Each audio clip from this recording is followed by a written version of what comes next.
ಬೀಳಗಿ ಸುದ್ದಿ.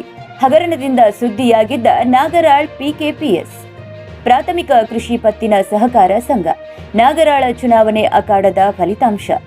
ಪಡಿಯಪ್ಪ ತಿರಕನ್ನವರ್ ಹಾಗೂ ತಂಡದ ಪ್ರಚಂಡ ಗೆಲುವು. ಬಾಗಲಕೋಟೆ ಜಿಲ್ಲೆಯ ಬೀಳಗಿ ತಾಲೂಕಿನ ನಾಗರಾಳ್ ಗ್ರಾಮದಲ್ಲಿ ಹಗರಣದಿಂದ ಸುದ್ದಿಯಾಗಿದ್ದ ಪ್ರಾಥಮಿಕ ಕೃಷಿ ಪತ್ತಿನ ಸಹಕಾರ ಸಂಘದ ಚುನಾವಣಾ ಫಲಿತಾಂಶ ಹೊರಬಿದ್ದಿದೆ. ವಿಸ್ಮಯವೆಂಬಂತೆ ಪಡಿಯಪ್ಪ ತಿರಕನ್ನವರ್ ಹಾಗೂ ತಂಡದವರು ಸತತವಾಗಿ 8ನೇಯ ಐತಿಹಾಸಿಕ ಗೆಲುವು ಸಾಧಿಸಿದ್ದಾರೆ. ಇದು ಅನಿರೀಕ್ಷಿತ ಫಲಿತಾಂಶವಾಗಿ ಹೊರಹೊಮ್ಮಿದೆ. ಈಗಾಗಲೇ ಆರೋಪಕ್ಕೆ ಸಂಬಂಧಿಸಿದಂತೆ ತನಿಖೆಯಾಗಿದ್ದು, ಇದೇ ಸಂದರ್ಭದಲ್ಲಿ ಚುನಾವಣೆ ನಡೆದಿದ್ದು ಬಿರುಸಿನ ಜಿದ್ದಾಜಿದ್ದಿ ಏರ್ಪಡುವ ಸಾಧ್ಯತೆ ಇತ್ತು ಎಂದು ಅಂದಾಜಿಸಲಾಗಿತ್ತು.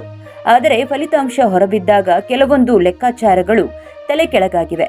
ಗೆದ್ದ ಅಭ್ಯರ್ಥಿಗಳ ಬೆಂಬಲಿಗರು ಪಟಾಕಿ ಸಿಡಿಸಿ ಗುಲಾಲ್ ತೂರಿ ಕೇಕೆ ಹಾಕಿ ಕುಣಿದು ಕುಪ್ಪಳಿಸಿದ್ದಾರೆ.